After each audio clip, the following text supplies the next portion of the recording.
Às vezes nós nos colocamos na presença de Deus para que Deus nos restaure, e nós vamos buscando coisas que nós não precisamos. Irmão, se Deus vai restaurar a sua vida, Deus não vai adicionar nada que já não esteja em você. A restauração é dessa forma. Quando você busca a restauração, tudo que você precisa, irmãos, eu creio que tudo que nós precisamos, nós já nascemos com isso. O ministério, a vocação, nós já nascemos, está em nós.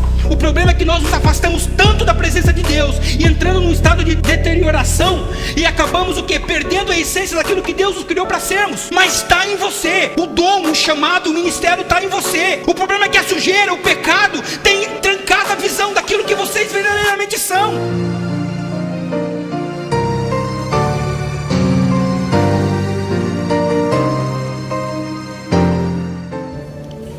Traz luz para as sombras, escala as montanhas para me encontrar. Derruba a muralha, destrói. Esse é o bom pastor.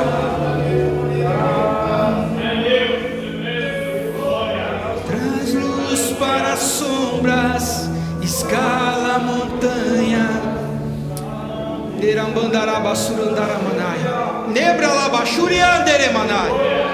Espírito Santo de Deus, tu tens a liberdade aqui nesta noite.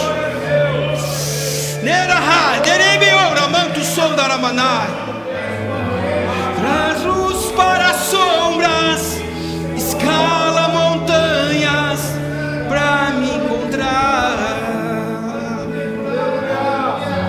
Derruba a muralha, destrói. Aleluias, aleluias, aleluias. Salmos de número 80. Mesmo sentado, você pode me acompanhar comigo a leitura. E se você quiser manter a Bíblia aberta, aliás, eu desejo que você mantenha a Bíblia aberta. Glória a Deus. Salmos de número 80. Glória a Deus. Hoje é um culto muito especial. Culto de ceia. Culto que nós trazemos à memória aquilo que Jesus fez para que hoje eu e você estivéssemos aqui. Glória a Deus.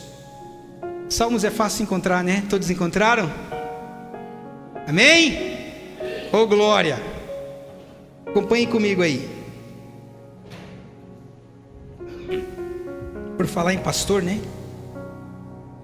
Ó pastor de Israel, dá ouvidos, tu que guias a José como um rebanho, que te assenta entre os querubins, resplandece perante Efraim, Benjamim e Manassés, desperta o teu poder e vem e salva-nos, restaura-nos. Há versões de vocês está escrito restaura-nos? Todos estão? Alguma versão está escrito faze-nos voltar? Tem uma aí. Restaura-nos ou faze-nos voltar. Faze resplandecer o teu rosto e seremos salvos. Ó Senhor Deus dos exércitos, até quando te indignarás contra a oração do teu povo? Tu o sustentas com pão de lágrimas e lhes dá a beber lágrimas em abundância. Tu nos põe por objeto de contenção entre os nossos vizinhos, e os nossos inimigos zombam de nós entre si. Restaura-nos, ó Deus dos exércitos, e faze resplandecer o teu rosto, e seremos salvos. Trouxeste uma vinha do Egito, lançaste fora as nações e a plantaste. Preparaste-lhe um lugar e fizeste com que ela aprofundasse raízes, e assim encheu a terra. Os montes cobriam-se com a sua sombra, e como os cedros de Deus se tornaram os seus ramos. Ela estendeu a sua ramagem até ao mar, e aos seus ramos até ao rio. Porque quebraste, então, os seus valados, ou cercas, em algumas traduções, barreiras, algo que dá a entender como barreira, de modo que todos os que passam por ela as vidimam, ou colhem as nossas uvas. O salmista está orando aqui, falando: Senhor, por que derrubaste as nossas cercas, as nossas barreiras? Os nossos inimigos vêm e colhem as nossas uvas. O javali da selva a devasta, e as feras do campo as devoram. Ó Deus dos exércitos, volta-te, nós te rogamos, atende dos céus e vê e visita esta vinha e a videira que a tua destra plantou, e os sarmento, ou o ramo das videiras, que fortificaste para ti. Está queimada pelo fogo, está cortada, pereceu pela repreensão da tua face. Seja a tua mão sobre o varão da tua destra, sobre o filho do homem, que fortificaste para ti. Deste modo, não nos iremos após ti. Guarda-nos em vida, e invocaremos o teu nome. Restaura-nos e faze, Senhor dos exércitos, e resplandece o teu rosto, e seremos salvos. Restaura-nos, Senhor. Amém? Glória a Deus. Ficou claro que este salmo que nós lemos aqui, ele é uma oração em forma de canção. O Salmo 80 é mais uma oração de clamor a Deus. Eu vou tirar esse negócio aqui que eu sou calorento. Esse ventilador está para baixo. Mas o Salmo de número 80 é bem interessante, porque é bem provável que ele foi escrito no momento em que Samaria, ou Israel, o reino norte, foi atacado pela Síria. Nesse tempo, Israel não tinha total liberdade sobre a sua nação. Ela era governada pela Síria, mas ela tinha o seu rei, que se chamava Oséias. E nesse tempo é interessante que esse rei, ele começou a planejar um golpe para poder se libertar da Síria, porque a Síria cobrava muitos impostos de Samaria, de Israel. Eu estou falando aqui do Reino Norte. Eu sempre faço questão de frisar bem a localização geográfica, a cronologia das histórias, para que vocês possam compreender. Se nós estamos buscando uma igreja bem firmada na palavra, você precisa estar contextualizado com aquilo que é ministrado. E não seja só eu, mas quando vier alguém ministrar aqui, vocês vão saber se localizar dentro da palavra, e vocês vão entender muitas vezes o que Deus quer revelar a vocês. Então, neste tempo, quando esse rei, ele se rebela por causa dos altos impostos impostos pela Síria, ele então planeja buscar uma libertação. O rei da Síria, de antemão, ele sabe dessa trama que o rei da Samaria estava tramando contra a Síria. Então ele vem com todo o poder de guerra dele, e de uma vez por toda ele domina Israel, ele domina Samaria. E foi nesse contexto, em 2 Reis capítulo 17, narra essa história, que Israel, Samaria, perdeu de vez toda a sua liberdade. E aí então eles passam a ser cativos da Síria. Muitos dos israelitas foram levados para outros lugares. Em contrapartida, muitos assírios e muitos outros povos foram mandados para Samaria, para que assim Israel não pudesse se levantar novamente como um poder para retomar a direção daquela nação, da sua nação como país. Então esse salmo, e muitos refugiados desse ataque da Síria contra Israel, foram então ao santuário do sul, no templo de Jerusalém, orar ao Senhor para buscar paz, e para buscar o que nós lemos aqui, que é restauração. Então esse salmo, ele é uma oração a Deus, pedindo paz, pedindo para que Deus restaurasse novamente. Primeiro, paz porque eles estavam passando em um período de guerra, e restauração porque eles queriam estar restaurados novamente como nação. E quando nós lemos o Salmo, entendemos o contexto em que ele é inserido, nós podemos sentirmos o coração daquele que ora, e o pedido que eles têm feito por intermédio da oração. Eu sei que na legenda, no subtítulo, talvez na sua Bíblia esteja atribuído esse salmo a Asaf, né? Salmos de Asaf, ou salmos do coro, do lírios, alguma coisa assim do tipo. Embora está atribuído a Asaf, é muito improvável que Asaf tenha escrito esse salmo, porque esse fato se dá aproximadamente 300 anos após o período em que Asaf viveu. Mas Asaf, ele construiu um legado, porque ele inicia o ministério dele no momento em que a Arca da Aliança é trazida a Jerusalém por Davi. Ali então se dá o início do ministério de Asaf. E é interessante que ele constrói não somente um ministério, mas ele constrói um legado. Em muitas partes da Bíblia nós vamos vermos a descendência de Asaf em ação, né? Ou os filhos de Asaf, e até mesmo a escola de Asaf. E quando nós olhamos para esse texto, e esse texto está atribuído a Asaf, na verdade nós entendemos que é a descendência de Asaf, que deu continuidade ao legado que Asaf iniciou lá atrás, aproximadamente 300 anos antes.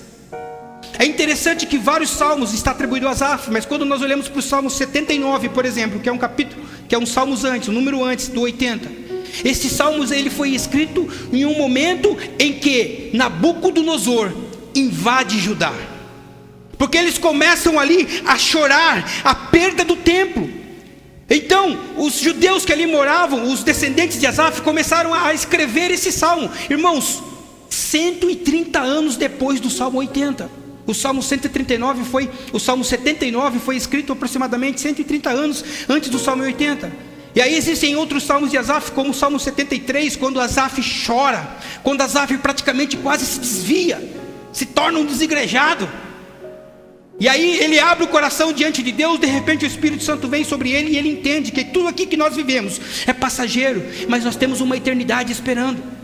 E quando nós vamos para o Salmo 74, que é um número depois do 73, já é um período em que Judá estava na Babilônia cativo.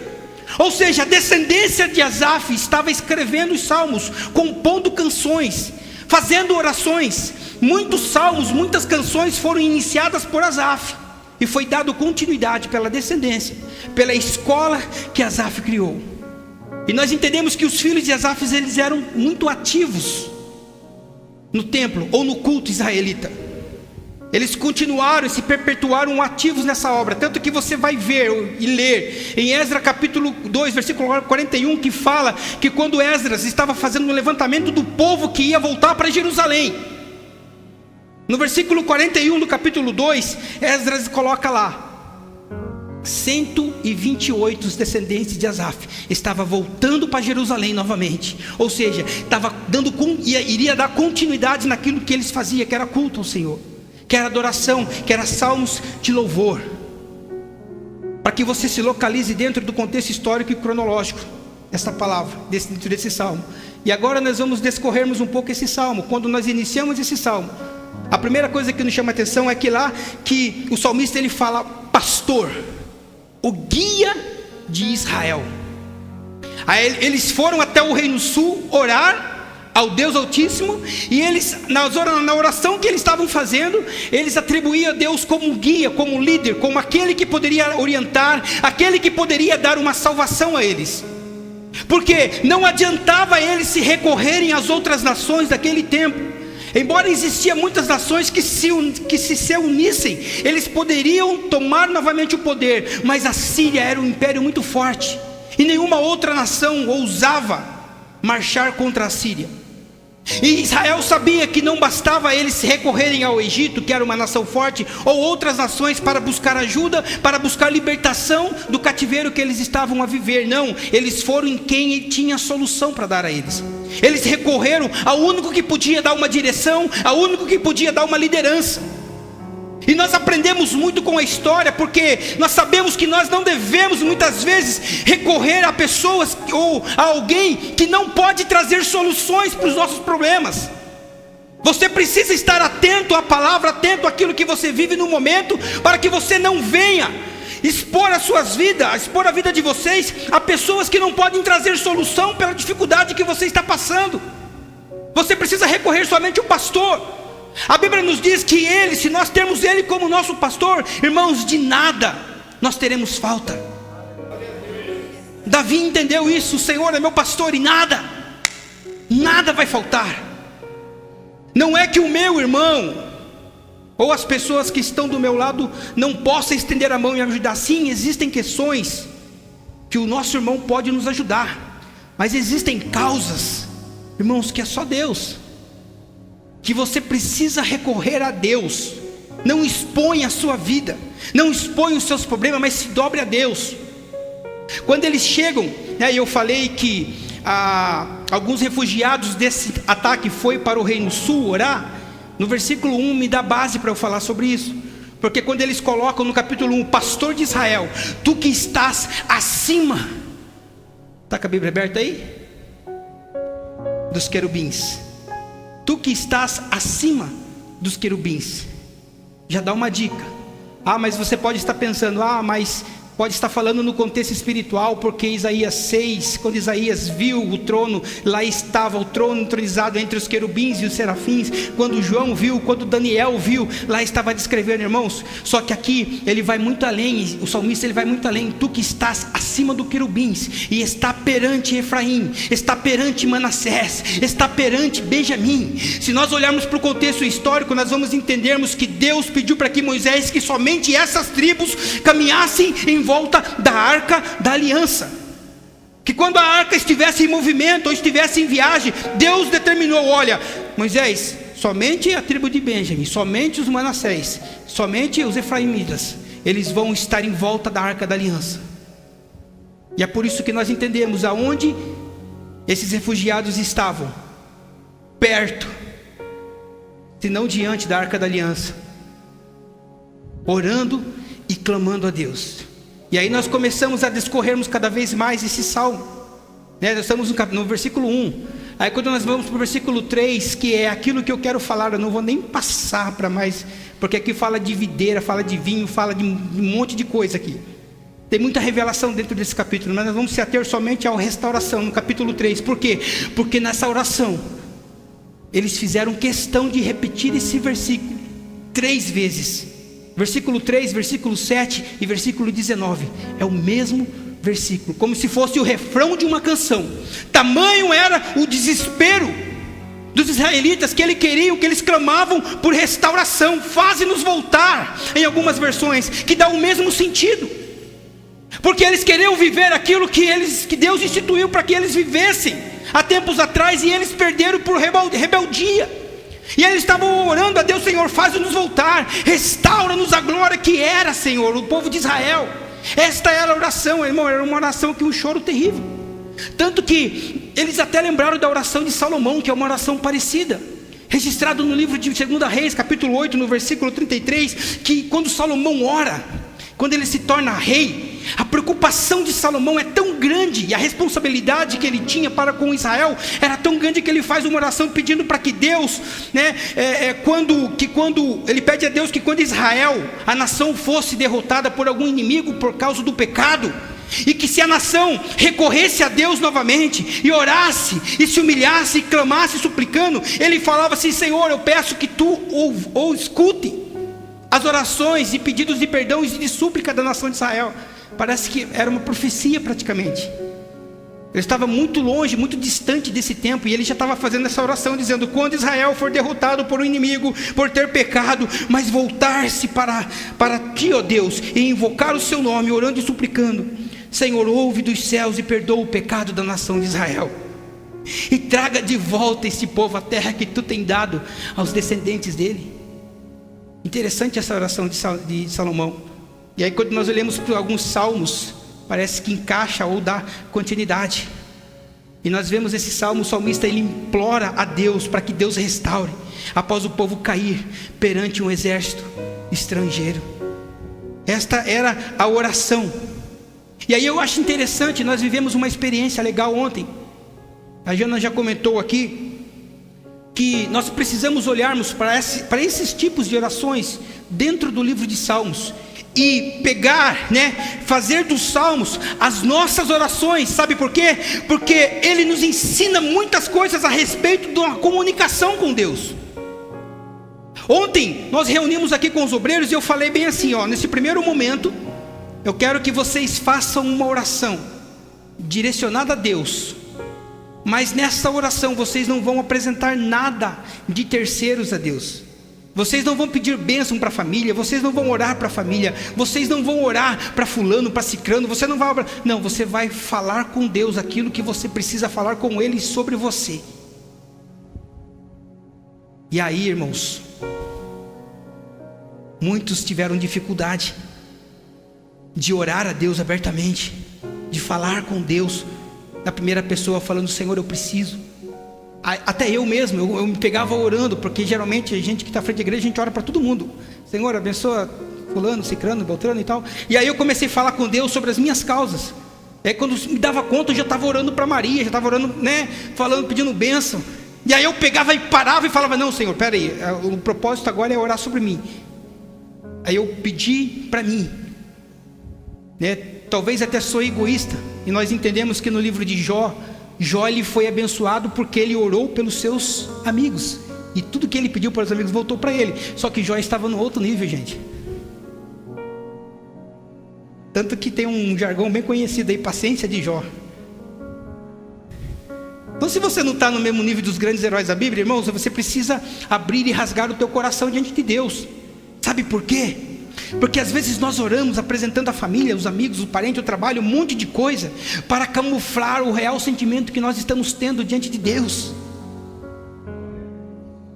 Nós achamos que camuflamos o nosso sentimento diante de Deus, mas às vezes nós temos dificuldades de chegar diante de Deus e falar: Senhor, eu estou injuriado hoje, estou bravo hoje, estou bravo porque eu sou teu servo e as coisas no meu trabalho não estão bem.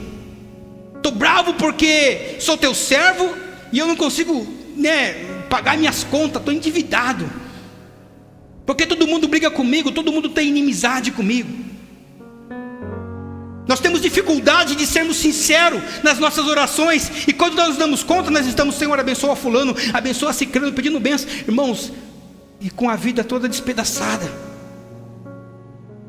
Você precisa se voltar a ser, porque a palavra hoje é restauração. Olha o Salmo de Asaf 73. Ele rasgou o coração e falou: Senhor, eu vou desviar, porque eu não aguento mais. Eu não aguento mais servir a Ti e ver essas cambadas de ímpio aí, tudo se dando bem, tudo, chegando com os seus cavalos, seus carros bonitos na frente do templo ali de Salomão, para poder. E ele chegava de a pé, ele era um levita, ele não podia ter posses. Ele vivia daquilo que as pessoas, as tribos davam para ele. E aí ele, sendo maestro, sendo cantor, sendo o regente do coral, sendo a pessoa mais empenhada ali no culto de Israel, ele chegava ali com a mãozinha no bolso, chegando, e aí os caras chegando tudo de carrão. Aí chegou um momento que ele rasgou o verbo com Deus, falou: Senhor, não aguento mais, não dá. É uma oração com o coração sincero. Só que a Bíblia diz que ele teve esse sentimento até que ele entrou no templo, e aí tudo mudou. Até que ele entrou na presença de Deus, aí ele mudou. Por isso que você precisa pegar alguns salmos, algumas orações e ler o sentimento que os salmistas estavam tendo. Senhor, ouve o meu clamor, ouve o meu planto. Senhor, as coisas estão difíceis. Senhor, e também eu faço a sua adoração através da oração. O Senhor é minha luz, a minha salvação, a quem temerei? O Senhor é minha força. Declara isso para o Senhor, expressando o seu sentimento, fazendo uma declaração. Nós precisamos aprendermos a fazermos algumas orações direcionadas, específicas, sobre alguns aspectos e áreas da nossa vida. É para isso que nós temos os nossos momentos de orações na igreja, para que você possa orar por você, para que você possa interceder pelo outro, pela sua família, para que você possa pedir uma bênção, que também não é errado. A Bíblia diz: pedi, dar-se-vos-á. Tudo aquilo que você pedir em meu nome, você vai receber. Mas se as minhas palavras estiverem em vós, e se vocês estiverem na videira, que é Cristo. Amém? Glória a Deus. Irmãos, todos Todos nós precisamos de restauração. Em alguma área das nossas vidas, em alguma área da sua vida, você precisa de restauração. Seja no seu casamento, seja no seu relacionamento familiar, seja na sua vida, né? Eu até ia falar secular, mas não existe vida secular. Nós somos o que somos. Ensina ou não, você é crente. Seja na sua vida lá fora, talvez você precise ser restaurado. Seja na sua vida espiritual, talvez você precise ser restaurado na sua vida espiritual, na sua vida ministerial. Irmãos, talvez você precise ser restaurado na sua alegria. Talvez a sua alegria precisa voltar, ser restaurado, você precisa voltar a sorrir de novo. Porque a alegria do Senhor é a nossa força, é a sua força. E quantos de nós temos deixado de nos alegrarmos, de estarmos uns com os outros, de estar com as nossas famílias? Talvez nós precisamos, nesta noite, nos conscientizarmos e buscarmos a restauração da nossa alegria. E de muitas outras áreas da nossa vida que precisam ser restauradas. Mas a primazia disso tudo, o essencial, é você restaurar a sua vida. Quem você é em Deus, quem você é com Deus. Senão não adianta nada você querer buscar uma restauração para o seu casamento, sendo que a tua vida, no seu relacionamento com Deus, as coisas não vão bem. Busca uma restauração familiar, financeira, seja que área for, mas você não tem estado bem no seu relacionamento com Deus. E o que nós mais precisamos é buscarmos essa restauração em Deus, porque não dá para nós restaurarmos nada sem antes Deus restaurarmos nós. Eu já preguei aqui em outro momento sobre o propósito de Deus para mim e a sua vida. Quando Deus cria o homem, o desejo de Deus era criar o homem à sua imagem, me ajuda aí, a sua imagem, a sua semelhança. E aí a Bíblia nos diz que quando Deus cria o homem, a Bíblia fala bem assim: e criou Deus a sua imagem, e a sua imagem o criou. E a semelhança, Deus não nos criou no estralar de dedo a nossa imagem, a imagem e a semelhança dele. Não, sabe o que Deus fez?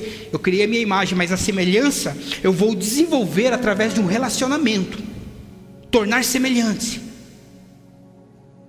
buscar a essência que já está dentro de cada um, para que cada um possa se tornar semelhante àquilo que Deus é. Só que você sabe o que aconteceu? Adão peca, Adão pecou. E antes do pecado, ele era justamente o estado original da criação de Deus, para estar apto a se tornar cada dia mais semelhança. Mas aí veio o pecado e trouxe o quê? A destruição desse estado original que nós fomos criados para termos esse relacionamento com Deus. E isso prejudicou muito o estado original do homem. Mas, irmãos, Jesus veio. Glória. Jesus veio. O pecado destruiu a nossa originalidade daquilo que nós éramos com Deus. E aí Jesus fala: não, peraí, eu vou descer lá e vou restaurar. Através do sangue eu vou purificar e tirar toda a impureza que o tempo trouxe, que o pecado, que a iniquidade, que a poeira do mundo lá fora trouxe. Eu vou restaurar. E Jesus vem, moe e restaura, e Ele nos limpa e nos purifica. Quando nós nos arrependemos dos nossos pecados e falamos: Senhor, limpa o meu coração, purifica o meu coração de todo pecado, me perdoa. E aí há um processo de restauração, e nós começamos a sermos restaurados em Cristo.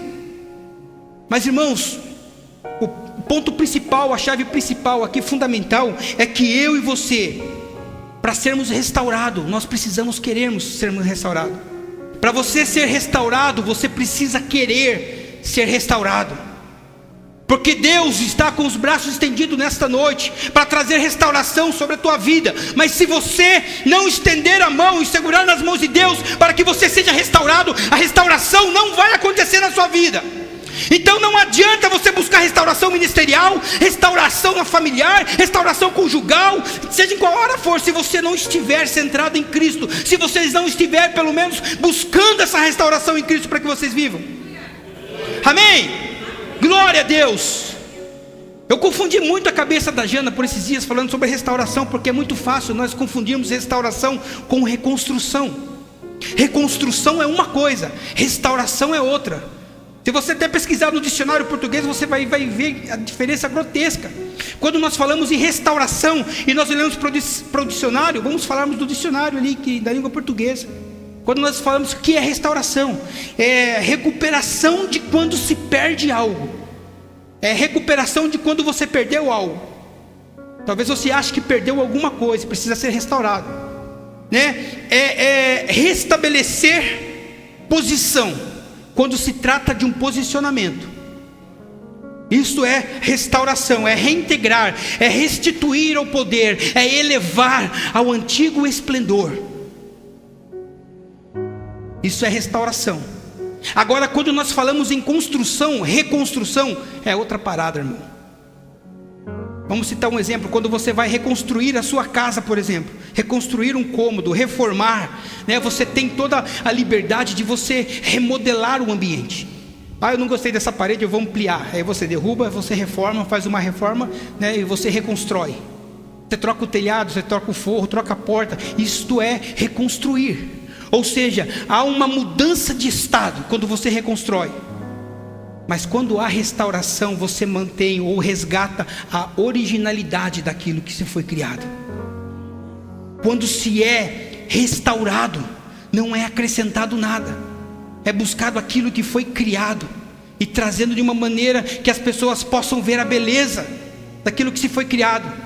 Nós vemos casas que são restauradas e é mantido todo, né, bonitinho lá, a casa de 1500, né?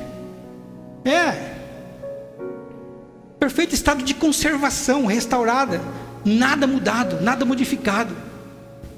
Quem vai em Paraty lá, ali no Rio de Janeiro, ali é uma cidade bem turística, e ali você vê várias, né, passa-se por fora, o banco, o McDonald's, não tem nada, nem, só tem uma plaquinha dizendo o que é, mas não é mexido na estrutura, é mantido, é preservado.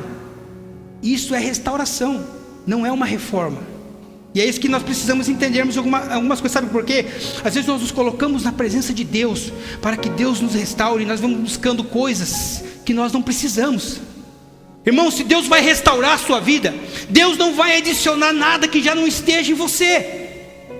A restauração é dessa forma. Quando você busca a restauração, tudo que você precisa, irmãos, eu creio que tudo que nós precisamos, nós já nascemos com isso. O ministério, a vocação, nós já nascemos, está em nós. O problema é que nós nos afastamos tanto da presença de Deus e entrando num estado de deterioração, e acabamos o quê? Perdendo a essência daquilo que Deus nos criou para sermos. Mas está em você. O dom, o chamado, o ministério está em você. O problema é que a sujeira, o pecado tem trancado a visão daquilo que vocês verdadeiramente são. Aleluia. Estou falando rápido. Glória a Deus. Vocês estão entendendo? Amém? Aleluias. Então é isso, ele não vai adicionar nada que você... Sabe aquela passagem do cego, quando ele cura o cego, ele pega a matéria-prima do cego, a matéria-prima daquilo que nós somos, porque nós somos pó, nós somos barro. Chega o cego, eu quero ser curado, Jesus gosta no chão, faz um barro ali, ó. Está aqui, ó. Ele restaurou a originalidade. Vai lá e lava lá que você vai estar enxergando. Isso é restauração. Aquilo que nós fomos criados. Aleluias. Por isso que Deus, Ele quer sempre, né, uma oportunidade para restaurar nossas vidas, porque através de nós, através de você, Ele quer restaurar outras pessoas. Deus, Ele não faz nada nesta terra que não seja por intermédio dos seus. Você é importante. Você não é pouca coisa não, hein? E eu chamo a sua atenção para que você não tire o foco, ou para que você se mantenha focado. Não tire o foco em tentar buscar restauração em outras áreas da sua vida, sem que antes você restaure o seu relacionamento com Deus. Essa é a primazia de tudo. Primeiro você esteja bem com Deus. Não busque restauração no seu casamento se você não estiver bem com Deus. Pode até ficar bem as coisas por um tempo, mas depois começa a dar ruim. Esteja em ordem com Deus, porque se você não estiver bem espiritualmente, irmãos, as outras áreas da sua vida serão afetadas. Isso é fato. E tenho certeza que vocês já viveram por alguma experiência do tipo. Se as suas coisas não vão bem com Deus, parece que nada dá certo. Mas se a gente estiver bem com Deus, Por mais que nós tenhamos passado por alguma situação que tenha dado errado, é permissão de Deus. Porque Deus conhece como um todo a nossa trajetória. Ele sabe quando vai dar ruim uma decisão errada que a gente toma. E às vezes Ele nos abstém de tomar algumas decisões e a gente questiona a Deus falando: Senhor, por que deu errado? Calma aí, o Pai sabe de todas as coisas, fique em paz. Fique em paz. Todo ano, eu sempre tenho falado aqui, geralmente a gente vive um período difícil. Seja financeiro, seja, eu ia falar briga, mas briga não, seja um momento aí meio difícil. Todo ano você vive por isso, são ciclos, são as estações. Por que acontece isso? Para que Deus possa moldar a sua vida, restaurar. São processos, para que você não se torne mimado, para que você possa ter uma mente de Cristo, uma mente consciente sobre as suas ações. Irmãos, tem pessoas que já estão com Deus bem, estão com a sua vida em ordem, estão restauradas, estão num estágio de conservação, porque quando se restaura algo, se faz necessário pelo menos preservar, conservar, estão em estado de preservação. Se já alcançar a restauração em Cristo com um relacionamento com Deus, cumpra aquilo que Deus quer que nós façamos, que é restaurar vidas através das nossas vidas, através do nosso testemunho. Se você já tem uma vida, um bom relacionamento com Deus, dê testemunho daquilo que Ele fez na sua vida, para que esse testemunho possa tocar outras vidas e elas possam ser restauradas. Mas existem pessoas que estão em constante estágio, ou vivem em constante estágio de restauração. Todo dia lá o restaurador tira o pozinho, joga um sangue ali, limpa o pecado. Aí outro dia está lá a manchinha. Pincelzinho de novo, tira lá e assim vai. Mas está na mão do restaurador. Aleluias. Está na mão do restaurador. Glória a Deus. E o cuidado que você precisa ter, na verdade todas as palavras que eu trago é mais um diagnóstico para que você pense na sua vida. Porque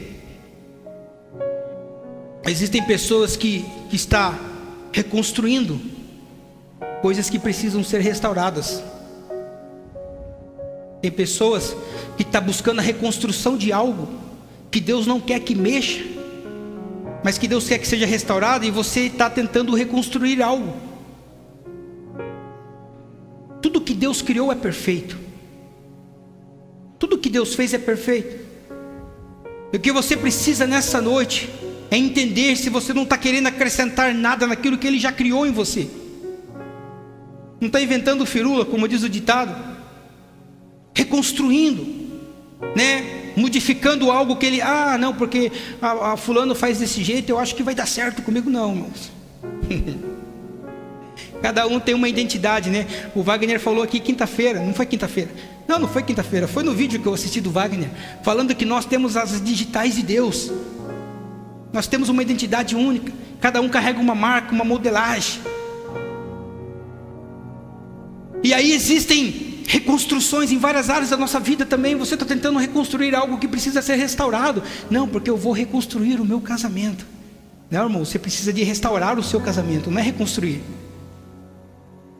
E reconstruir, convenhamos, é restaurar. É restaurar novamente o relacionamento familiar com os seus parentes. Eu preciso reconstruir novos relacionamentos. Não, irmãos, restaura os relacionamentos. Restaura a alegria. Restaura a convivência. Sabe por quê? Porque você quer reconstruir algo, que já existe, que já tem uma originalidade. Irmãos, não vai dar certo. Por quê? Porque aquilo que precisa ser reconstruído e às vezes é restaurado, sempre fica marcas. E você acha que quando você reconstrói algo, tudo que passou, passou. Não, irmãos, existem coisas que precisam ser restauradas. Nós vamos entendermos cada vez mais essa palavra sobre a questão da restauração. Tudo que Deus faz, tudo que Deus cria, tem uma característica específica. O que Deus cria, por exemplo, vamos colocarmos para que você entenda. Quando Deus cria o homem e estabelece uma relação, Ele dá uma característica no relacionamento do homem e Deus. Isso carrega uma marca, uma característica no meu relacionamento com Deus. Quando Ele constrói em mim uma habilidade, uma característica para eu me relacionar com os meus irmãos, é outra característica. Eu não posso me relacionar com Deus da mesma forma que eu me relaciono com meu irmão. É uma característica específica. Eu não posso me relacionar com meu irmão da mesma forma que eu me relaciono com a minha família, ou vice-versa. Existe uma característica específica, porque quando eu começo a inverter essas ordens, quando eu não começo a ter esse cuidado, né, específico, isso vai trazer uma deterioração. E isso aí vou precisar do quê? De uma restauração. Porque se eu não sigo a ordem, as características, né, da criação de Deus, irmãos, vai dar ruim. Se você não faz isso, vai dar ruim. Se faz necessário restaurar daí, se você não tomar cuidado. E a restauração não é igual a reconstrução, que você vai lá, deixa mais alto o teclado, eu quero ouvir esse somzinho aí. Você derruba a parede e você faz de novo. Não, a restauração é um trabalho minucioso, cuidadoso. Vocês já viram aqueles caras que fazem escavação? Não sei nem o nome daqueles, mas eles ficam, né? Quando eles tiram uma peça antiga, eles têm o maior cuidado. Arqueólogo, e tira, e limpa. Tem que ter muito mais cuidado do que reconstruir, restaurar. Você está entendendo porque é tão difícil você restaurar algo na sua vida? Vou reconstruir minhas amizades. Você dá um beijinho no ombro para os seus amigos, tchau. E aí você faz novos amigos, reconstrói suas amizades. Vai restaurar a amizade que um dia foi manchada, que foi trincada. É minucioso, leva tempo, dá trabalho. Restaurar o casamento é um trabalho minucioso. O relacionamento familiar é um trabalho minucioso, dá mais trabalho do que reconstruir. E geralmente quem restaura, irmã Elza, não adiciona nada à peça original, não adiciona nada no projeto original. Se tiver rachado, se tiver trinca, se tiver, né, geralmente quem trabalha com restauração, se tiver faltando qualquer pedaço, geralmente é mantido da mesma forma. Quando é restaurado, quando é para buscar a originalidade do produto ou da peça específica. Eu aprendo com isso porque, irmãos, existem cicatrizes que vão ficar. Cicatrizes que você, né, viveu ao longo da sua vida, sempre estarão presentes na sua vida. Você vai precisar aprender a lidar com isso. E isso muitas vezes, a cicatriz da trajetória da sua vida vai agregar à sua vida mais valores e vai tornar você mais precioso para Deus. Porque você vai ter uma trajetória, você vai ter uma história, e Deus vai olhar e falar: não, viveu isso, viveu aquilo, viveu aquele outro lá, mas está na minha presença. Irmãos, Jesus, Ele não fez questão de remover o quê? Quando Ele aparece lá diante dos 11, chega lá o Tomé e fala bem assim: não, quero ver. Jesus, aqui tem história, Tomé. Não é o Senhor, não é. Deixa eu pegar. E aí ele vai do lado de Jesus, encosta no ombro de Jesus e toca. Fala: de verdade. Jesus repete: aqui tem história, Tomé. Aqui tem uma trajetória. Essa cicatriz aqui tem valor. Olha o preço que eu paguei nessa cicatriz aqui, Tomé. Olha o preço que Jesus pagou na cicatriz que Ele carrega hoje. Preço de sangue, a sua vida. Ele não fez questão de tirar as cicatrizes, não. Por quê? Porque por trás de toda cicatriz, toda rachadura tem uma história que traz mais valor, né? A gente tem cicatriz, a gente se gaba às vezes com as cicatrizes que tem, né? Eu tenho muita cicatriz de cachorro, meu Deus do céu. Mas isso da história, quando você olha, no momento que você passa, meu Deus, o mundo vai acabar. O processo de tratamento é mais difícil ainda. Só que depois você olha e você fala: nossa, que rolê que eu dei não, esse tempo atrás, aconteceu isso, assim. O Wagner, esse tempo atrás, é o cara que mais pareceu, né? Um dia parecia com lixado, outro dia parecia com dor no braço, assim. Tem história. Tem história. Glória a Deus. Irmão, se eu fosse falar tudo o que eu ia falar aqui hoje, tem ceia hoje ainda. Mas para encerrar, eu estava procurando no Face hoje. Face não, no Google. Se falar Google, meu celular já responde. Toma cuidado. Eu estava procurando uma imagem, um vaso quebrado ou algo do tipo, porque eu ia falar sobre restauração. E eu comecei a pesquisar, né, para fazer uma arte bem bonita e colocar no Face, convidar as pessoas para o culto, né, e comecei a pesquisar uma imagem. E não encontrei imagem, mas encontrei algo muito mais curioso. E eu fui pesquisar a fundo aquilo que eu encontrei. Eu gostaria de compartilhar para você ver um pouco. Talvez você não fique escandalizado com isso, mas é uma técnica japonesa chamada kintsugi. Kintsugi, uma técnica de restauração de vaso. E eu comecei a pesquisar. Eu falei, não, eu vou ver para eu não falar besteira. Eu vou procurar para ver a veracidade dessa técnica, para ver se ela existe, para ver se existem pessoas que fazem, né, se existem artesãos que executam essa técnica ainda. Kintsugi, uma técnica japonesa que foi desenvolvida por volta do século 15, 16, 17, quando o shogun, o imperador, né, ou o comandante do império japonês que governava a nação, você sabe que eles têm uma cultura de tomar chá, né? Reunir com a galera à tarde, tomar um chazinho ali, ficar de boa. E esse imperador, ele estava com os amigos e ele estava ali com as suas peças que ele tinha grande estima, né? Um valor muito afetivo. E uma das peças que estavam nessa reunião, ele derruba no chão e quebra. Uma peça de cerâmica. Ele pega essa peça e manda essa peça para a China, para que os chineses pudessem restaurar, porque ele tinha grande estima por essa xícara. Os chineses restauram essa peça e mandam novamente para o Japão. Ele pega essa xícara, irmãos, essa aqui é uma história verídica. Depois você pesquisa se você quiser saber mais. Ele pega a xícara, ele olha, e a restauração que os chineses fizeram na xícara não agradou muito ele. Ele olhou assim e falou, não gostei.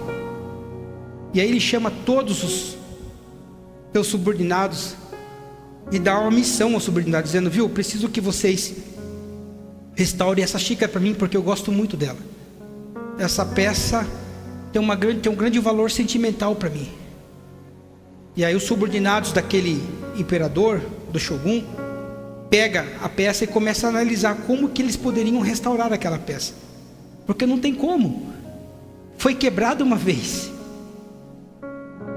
E eles desmontam tudo de novo, aquilo que os chineses tinham feito, e começa o processo. Busca uma resina local e começa a colar novamente as peças. E aí ficaram, né, as rachaduras. E eles, caramba, e agora? O que a gente vai fazer? Vai ficar feio com essas rachaduras quebradas. E aí eles desenvolveram essa técnica chamada kintsugi, ou kintsugi, que foi o processo do quê? De colocar ouro, pó de ouro nessas rachaduras, nessas emendas. Deu uma outra característica à peça original, não mudou a peça, enalteceu, né, destacou mais as partes que foram quebradas. Gente, vocês precisam ver os vasos restaurados com essa técnica, que coisa linda que são. E essa peça acabou agregando 2 novos valores, porque além do valor sentimental que o imperador tinha, além do valor original que a peça tinha, ela agregou o valor da mão do trabalhador que executou o serviço. E além de agregar o valor do trabalho, que foi perfeito, agregou o valor do ouro que compôs o trabalho que ele fez. Muitos aí já pegou. E esta técnica se tornou uma restauração filosófica, porque ao invés de esconder as emendas do vaso, da xícara, da peça, o que eles fizeram? Eles deram um destaque nas emendas, dando novo destaque à peça que estava quebrada. Essa técnica ela destaca cada vez mais o desgaste que o tempo provoca com as coisas físicas. Aquilo que é quebrado, eles vão lá e arrumam e consertam e colocam o pó de ouro e mantém-se a originalidade da peça, porém um ouro. Precisa ver que negócio bonito. O vaso, ele não perde o valor, muito pelo contrário, ele se torna uma peça única. Ele se torna uma peça única, porque cada vaso, quando quebra, por mais que os vasos sejam todos iguais, irmãos, quando é quebrado, nunca quebra igual. nunca quebra igual, por mais que seja dos mesmos modelos. E aí o que é preciso fazer? É preciso encontrar um método para poder restaurar. Eu vi uma entrevista do cara que desenvolve, que executa essa técnica, esse artesão, e ele fala assim: primeiro eu preciso analisar, por mais que sejam iguais, eu preciso analisar, porque eu preciso desenvolver uma técnica, um processo específico para restaurar, não são todos iguais. Eu falei, uau! E aí eu parei, pausei, e o Espírito Santo foi ministrando no meu coração sobre os processos que nós vivemos muitas vezes, sobre a forma que nós temos vivido, quando nós, na nossa vida cristã, somos quebrados. Existem técnicas diferentes.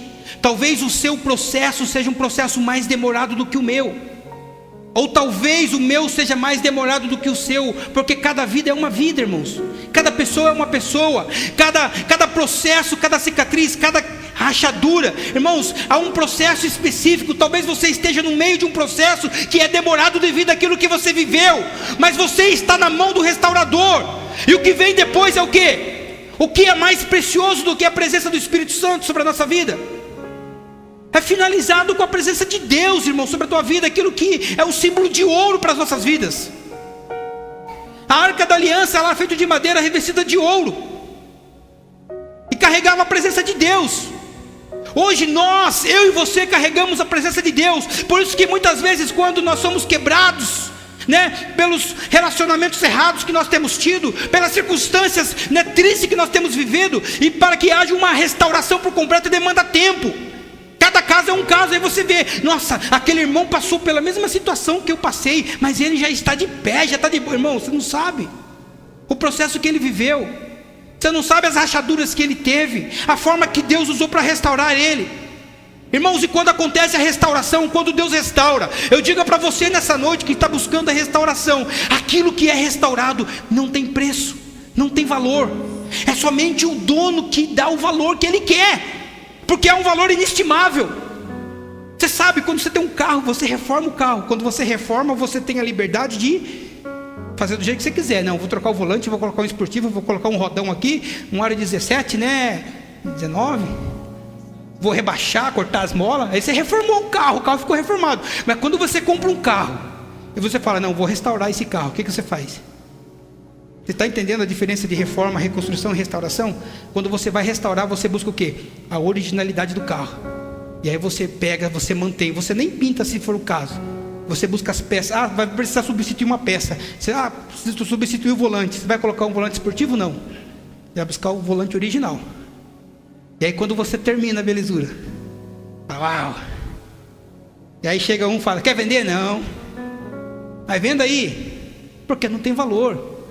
Às vezes é algo sentimental, algo que a pessoa tanto quis ter, e ela conseguiu ter. E se porventura, por alguns milhões ela vender, ela vai entender que aquilo que foi restaurado era uma peça única. Era uma peça única. E se ela abrir mão, ela não tem mais. Irmãos, você é peça única. E o dono, o proprietário não abriu mão de você. Talvez você esteja vivendo um processo de restauração. Está sendo dolorido, está sendo difícil, está demandando tempo, um trabalho minucioso. Vocês já viram aquele vídeo de restauração de ferramenta antiga na internet? O cara pega lá uma ferramenta que tem um pedaço de madeira, ele desmonta inteirinho, joga lá, passa um produto aqui, passa um produto lá, eles colocam dentro de um balde, ligam umas baterias, que eu nem sei para que é, mas fica lá, às vezes fica 12 horas, 24 horas, depois ele retira, passa um outro produto, os caras passam uma semana para restaurar o negócio. Aí eles pegam uma peça que era da ferramenta, que é de madeira. Eu falo, não, agora ele vai pegar outra peça. Não, sabe o que ele faz? Ele restaura a mesma peça velha e coloca de volta a peça velha, para manter o que? A originalidade. E às vezes tem ferramentas que o processo são rápidos, tem outras que são mais demorados. Irmãos, eu não sei a fase que você está nesse processo de restauração com Deus. O que eu sei é que cada um que aqui está nessa noite está passando por um processo de restauração com Deus, para que através de vocês Deus possa restaurar, Deus possa curar, Deus possa restabelecer novamente. Amém? Glória a Deus. Então não se preocupe. Se mova por visão e não por vista. Se movam por aquilo que vocês verão, não por aquilo que vocês estão vendo. Porque talvez hoje vocês olhem para a sua família por vista e vê que tudo está destruído e precisa ser restaurado. Mas quando vocês olham por visão, vocês sabem o que aquilo pode se tornar. Talvez a fase esteja difícil hoje, então não olhe o momento, tenha visão do futuro, daquilo que Deus pode fazer através de um processo de restauração. Tenha visão daquilo que você vai gerar. Tenha visão, Rogério, tenha visão, não olhe por vista. Aleluias. Eu quando olhei para essa mulher aqui, eu tive visão. A circunstância não era favorável não. Falei, não, se der mole eu vou casar. Casei, por quê? Não estava olhando a presa ali, ó. Eu estava tendo visão em relação a algo que eu queria. Mas aí Deus fala, não. A visão de Deus é, não, vou tornar esses 2 pastores. Deus está vendo lá na frente. Mas para isso você precisa projetar, sair daquilo que você está vendo. Está destruído hoje, não se preocupe, tenha visão. Não se mova por vista, se mova por visão. Está devendo muito hoje? Glória. Se mova por visão. Por vista, você vê quanto você vai receber dia 5. Aí você olha, não vai dar, não vai fechar. Se mova por visão. Busque restauração na sua vida financeira. Vamos colocarmos em pé.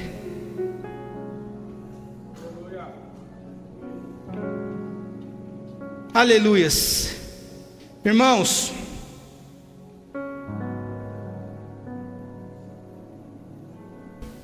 eu sei que hoje é um culto de ceia, o horário já está apertado, mas eu queria fazer nessa noite, orar por pessoas que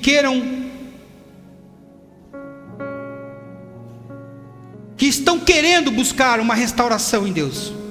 Uma restauração na vida primeiramente, colocar a vida diante do altar, para que Deus restaure. Eu queria que a igreja fechasse os olhos.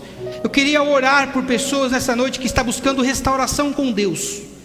Restauração, ou seja, buscar novamente o estado original que Deus criou você para ser. Aleluias. Se tem alguém aqui nesta noite, você não vai precisar vir à frente, eu vou até você, eu vou orar por você. Eu quero apenas que você levante sua mão. Eu quero que a igreja feche os olhos nessa noite. Aleluias. Aleluias. Deus está com os braços estendidos nesta noite para restaurar a sua vida, ou para dar início a um processo de restauração nessa noite. Espírito Santo de Deus,